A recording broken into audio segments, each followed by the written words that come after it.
سورة الشمس شروع اللہ کا نام لے کر جو بڑا مہربان نہایت رحم والا ہے۔ سورج کی قسم اور اس کی دھوپ کی، اور چاند کی جب وہ اس کے پیچھے چلے، اور دن کی جب وہ اسے روشن کر دے، اور رات کی جب وہ اسے چھپا لے، اور آسمان کی اور اس ذات کی جس نے اسے بنایا، اور زمین کی اور اس ذات کی جس نے اسے پھیلایا، اور نفس انسانی کی اور اس کی جس نے اسے درست کر کے بنایا، پھر اس کو بدکاری سے بچنے اور پرہیزگار بننے کی سمجھ دی کہ جس نے اپنے نفس کو پاک رکھا وہ مراد کو پہنچا، اور جس نے اسے خاک میں ملایا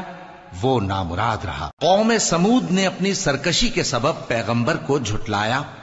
جب ان میں سے ایک نہایت بدبخت اٹھا تو اللہ کے پیغمبر صالح نے ان سے کہا کہ اللہ کی اونٹنی اور اس کے پانی پینے کی باری سے خبردار رہو، مگر انہوں نے پیغمبر کو جھٹلایا، پھر اونٹنی کو مار ڈالا تو ان کے رب نے ان کے گناہ کے سبب ان کو نیست و نابود کر دیا، پھر سب کو برابر کر دیا، اور اللہ کو ان کے بدلہ لینے کا کچھ بھی ڈر نہیں۔